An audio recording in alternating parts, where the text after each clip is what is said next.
Hello, and welcome to the Knowing Show. I am your host, Christine Marie, and tonight we are talking about the things that are getting in the way of high performing entrepreneurs, people who value freedom and built businesses for the purpose of freedom, where frankly their life is completely dissonant from that goal, from what they even set out to do in the first place. And frankly, they're not even in a place to be able to walk in the true freedom because they're actually not in a place to even be aligned enough to be able to sit and exist in what freedom would afford them. And I am so excited to have Monica Levy here. She is a friend of mine. She came on the very first season of the Knowing podcast 2 years ago. She is a recovering lawyer and also a former performance coach, and she is effectively in retirement, but she has come out of it to do a little bit of coaching here and there, and she is spending most of her time in truly freedom, traveling the world. And so, Monica, thank you so much for joining me here today. I'm so happy to have you. Thanks for having me. So happy to be back. So happy to have you back.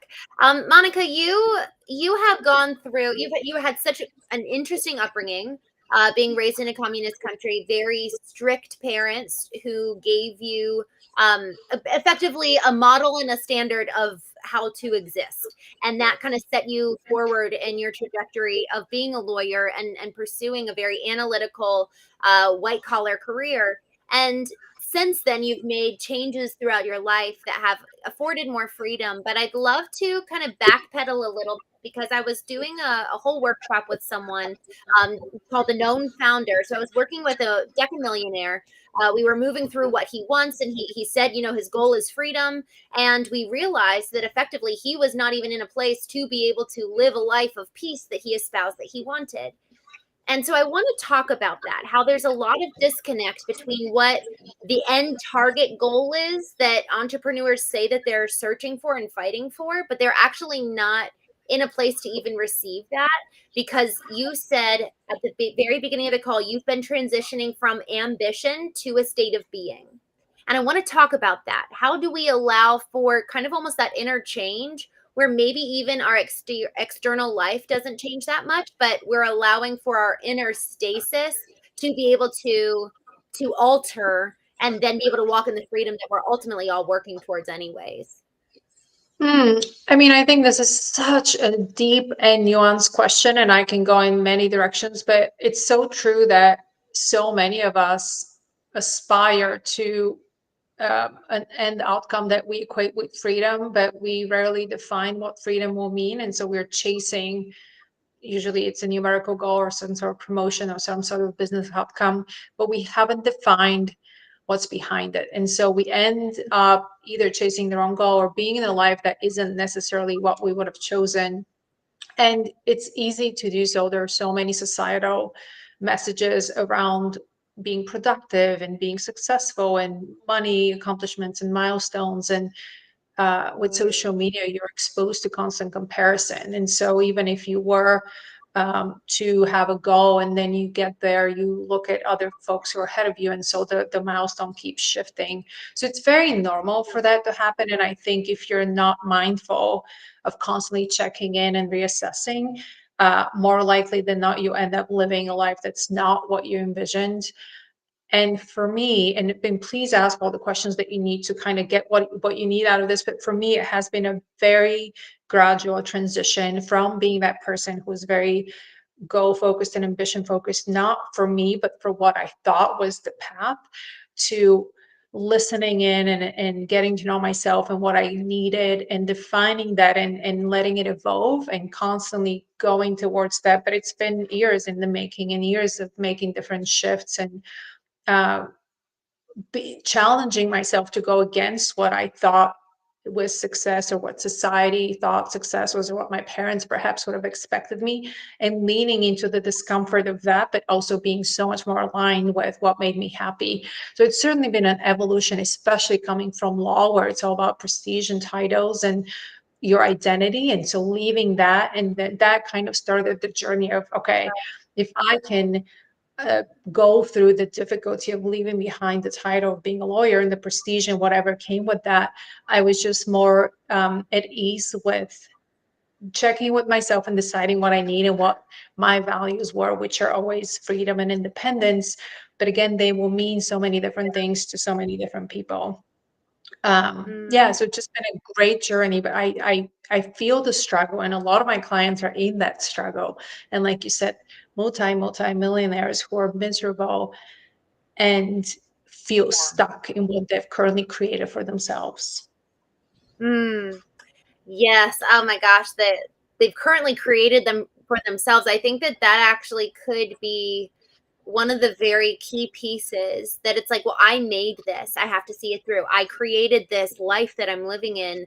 I have to, whether it's see it through, or I have to try to alchemize what's here, rather than maybe it actually is time to just completely say that was for a season and create something entirely different.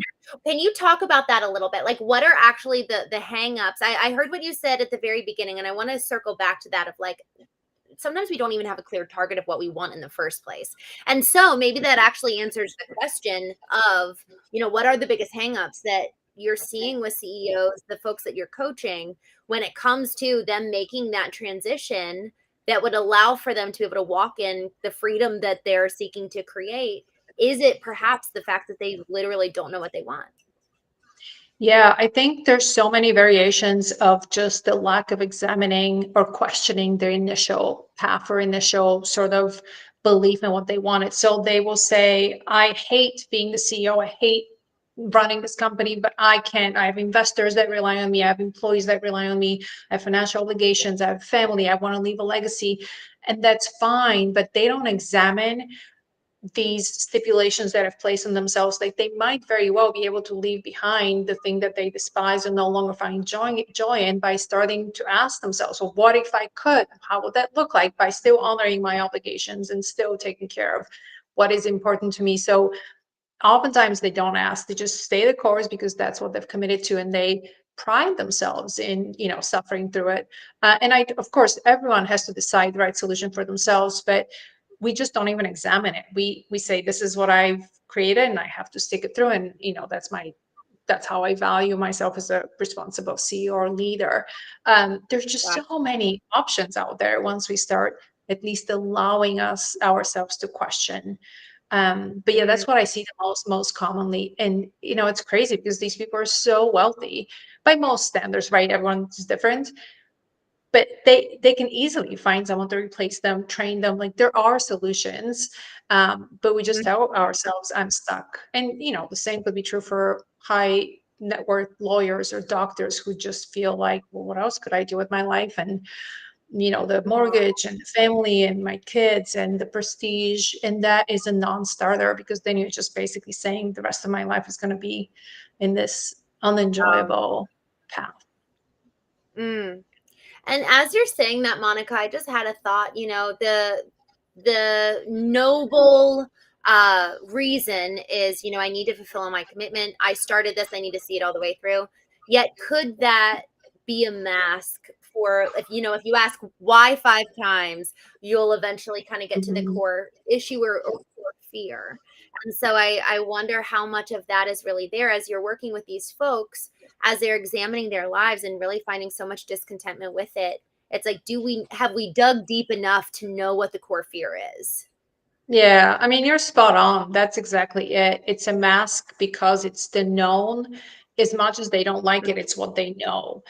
On the other side is the fear of the unknown. And so they don't even want to open the door or admit to themselves, because then they'll have to explore it. And that will have to involve a lot of uncertainty and risk, which is ultimately what life is all about. You take these risks and you create the life you want. Nothing's guaranteed, but we stay with the known that we hate for fear of having to examine what if, because that comes with a lot of uncertainty. And I think that's human nature. So by no means am I blaming any of the folks that decide, I'd rather do this than take a chance on something that is not guaranteed. So I get that, as long as you have that clear decision for yourself. So you're not once you have that clear decision, you're closing that chapter, in terms of like your mind constantly asking or feeling unhappy because you've decided I'm choosing this. But if you don't actively choose it, then you keep asking what if, and you keep pining over something that could have been.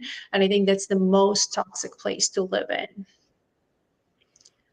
Okay. So can you kind of walk us through a little bit? Let's say that there's someone listening right now who needs to make a decision, or they're examining their life and thinking, "Man, I'm not happy. I'm very discontent with this particular area." Can you kind of walk us through what does it look like to, in this moment of consideration, allow for the unknown? What does that look like? Because so much of us are self perpetuating in the known framework, and like this is all that there is. So, how do we even begin to dream into the unknown? Yeah, I mean, I wish there was a formula. Like we all like that neat, obvious math problem solution, but you would start by admitting to yourself that you're unhappy. That is the very first step. And then deciding, okay, I just need to get clear. What do I not like about my current situation? What is something I can tolerate, and what must change 100%. And then you start exploring. You could do so many different things. You could literally just sit with that awareness for a little bit, and trust yourself that that's your true answer. You could look to mentors who've done what you consider doing that could help with some of the uncertainty, because someone in front of you has done it. Someone in your position who used to be where you're at has done it successfully. You can read books on folks who have navigated this journey. You could work with a coach. You could just jot down, get creative, and tell yourself, I don't have to take any of these actions. I can just brainstorm. So just kind of starting to loosen that grip on, it has to be the way it is and I have no other options, because we always have an option. um, so right, the path can look many different ways, but I think that awareness of, okay, I'm not happy, I would like to make a change, is usually what we resist the most. Once we open that door, where people are so brilliant, they can figure out solutions. And Monica, what you're talking about is what translates into every single area of our life. I mean, even just I was thinking the other day, I had a thought of marriage again. So, my husband left 4 years ago, and I just had this kind of triggered instinct in me towards the thought of being married, and this was probably about a year ago. And I was like, "Oh man, I the known framework of marriage is not what my nervous system wants to go back into. I need to actually create a new definition of marriage for my own nervous system to then be able to consider it again, and be able to be prepared to walk in that should I so choose." And this concept of loosening our grasp on something, it's such a visual. It's just like slowly loosening the grasp of like maybe it doesn't have to look this way. And so I really appreciate what you're talking about here, because it really does touch every single area of our life beyond just business. It can even be the way that we parent. It can be Yeah. a relationship with our partner. It can be where we live. I was out with Yes. two girlfriends. We were talking about that, and they were like, "Oh, but if we move, it's this whole big thing, and it's forever." And I was like, "Wait, why? It doesn't have to be forever. You could try it for a year." And I know that not a lot of people are doing that, but you can create your life, and I think Mm. that's the point that we're talking about here. Yes, that is such a good observation. It truly applies to every part of our life. And I think the generation that I come from, it's very much like, this is what you do. There's one way we do things. You either succeed or you don't. And thankfully, in the last Yes. 20 years, or maybe even just 10 years, people are doing crazy things, and having incredible lives, and doing things that none of us would have ever even known was possible. And I love that. I'm so happy for my niece and nephew that are growing up in this completely like experimental way of living. But you're right. We do think that decisions are permanent. We're so scared of making a change. And again, this is very, we're wired to be this way. It's very human. But unless we check in and be intentional, we're going to end up living life by default of how we grew up, what messages were given to us when we were young, and never checking in to make sure that this is what we want, maybe now or in the future, just constantly engaging with what feels aligned. And I certainly didn't grow up that way. It wasn't anything that I would have considered doing for myself, but thankfully I was drawn to educate myself and learn and read and realize I wasn't happy and I needed to do something different. Mm. Monica, let's talk about the scripts that have been handed to us, the KPIs and success stories and narratives that have been handed down either through generations or in a lateral manner, and really talk about reinventing the script, reinventing the KPIs that constitute success for us, specifically in business, but also, we were talking about relationships and in our personal lives. How do we start identifying, okay, whose description of success am I abiding by? Yeah, I mean, again, this is it will take awareness and curiosity and just some inner knowing that you're not happy. Um, Maybe helpful if I give you my example of, I grew up believing that you get as much education as you can from the best schools, and then you go to the highest paying, most prestigious jobs. And happiness was not something that ever was talked about, being fulfilled, having a meaningful work environment. It was just not something that even existed in the vocabulary of how I grew up. And so that was what I intended to do. And I was very good at it. And I felt successful, but miserable. I was so miserable as a lawyer that on Sunday nights, I would dream of being in a car accident. Not bad one, but just bad enough that I wouldn't have to go into the office. And that persisted for years. And I just didn't know any better. And I ended up, I think this is very vivid in my mind. I was reading the New York Times, and there was a featured article from someone who had gone to my law school who was now doing something other than law. And I was like, what? It literally took that, just opening my mind to something that existed that I had not ever been exposed to. And this is true for the rest of my life. In my trajectory and the shifts that I've made, is I had come across someone that did something that interested me that I didn't know existed before that, becoming a coach and finding my mentors and working for Google and things that would have never been in my sort of sphere of vision. And so, without going into too much detail, that is one way in which we can see, oh, this is interesting. It seems like something I might enjoy, and then experimenting with it, because your wisdom will indicate to you when you look at Instagram, like, what do you feel jealous of? That will indicate to you, like, what are the things that you wish you had. And so if we pay attention, all of the cues are there, but like we talked about, so many of us are afraid to really pay attention, because that means now we have to do something Mm. and perhaps be exposed to uncertainty. Oh wow, recognizing the reality of what is requires us to effectively square off with the person in the mirror Yep. and either assume radical responsibility and thus experience uncertainty, or be kind of admit to ourselves that we're actually not going to take action on our own behalf, Mm, and therefore we're just like everyone else that we've blamed our entire lives, which is yeah. Yeah. terrifying. I mean, it is terrifying, but also I do believe that people are different. And some people just know, I do not want risk and uncertainty. But in that case, you don't have that mind drama that the rest of us do. And I believe that, we make risk and uncertainty seem so scary and so dangerous, but truly all of our life is uncertain. We can die tomorrow and, being hit by a car. Like, there's no certainty. And so we we owe it to ourselves to explore. And if you try something and you don't like it, you can always go back to what you do know. And maybe it will disrupt your life a little bit, but you will at least have tried, and you will not be living in the what if for the rest of your life, which to me is like the saddest place to be, is to not live into your potential because you're afraid of discomfort or change. And yeah, I I'm a very I'm a very kind coach, but I really push my clients when I notice that they're on the verge and they just need that extra help to get on the other side. Yeah. I love it. Monica, I really appreciate what you're saying right now, because you said you're a kind coach. You're a kind coach, but you'll push people. And I think that that's actually something that we all need to learn how to do for ourselves.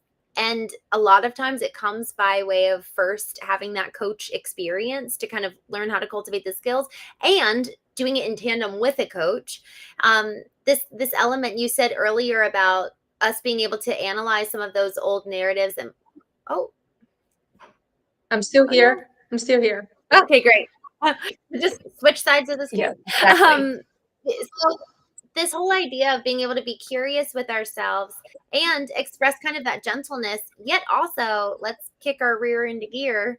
How do we balance the duality there? Honestly, that's really, really hard. Yeah, I mean, gosh, this is such, you're getting to the crux of like uh the inner voice. It's the same with self-discipline. Am I being kind to myself when I do self-care, or am I letting myself off the hook and being and using excuses? You know Yeah. what your driver is. You know if you're driven by fear or if you're driven by expansion and something that you absolutely know that you need. And so you just have to learn to trust yourself.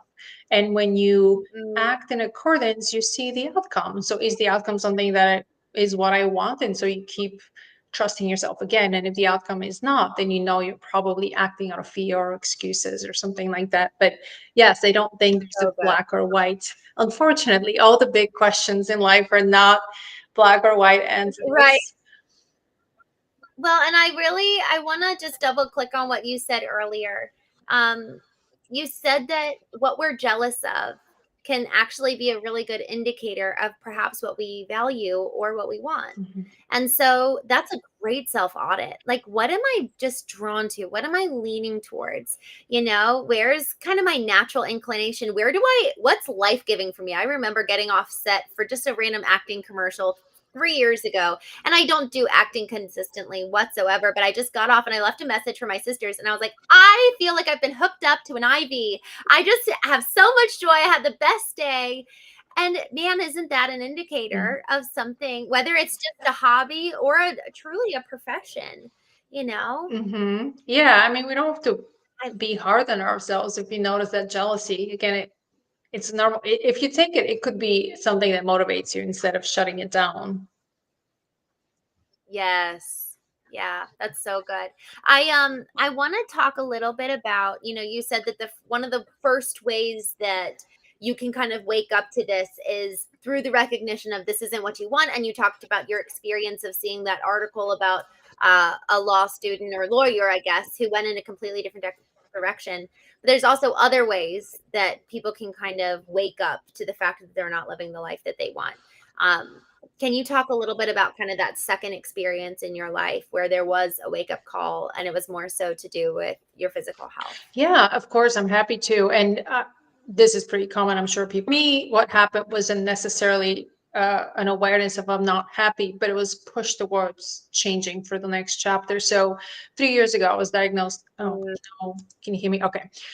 3 years ago, I was diagnosed okay, yeah. with breast cancer, which was a total surprise because I was young and I had always been healthy, and there's no history in my family. So um, it was a really challenging experience. And while I was already living a life that was aligned with my values of freedom and independence and relationships and spending time on, things that brought me joy, um, I was lucky enough to have my own business. So I was able to take time off and heal and spend time on physical, mental, emotional healing.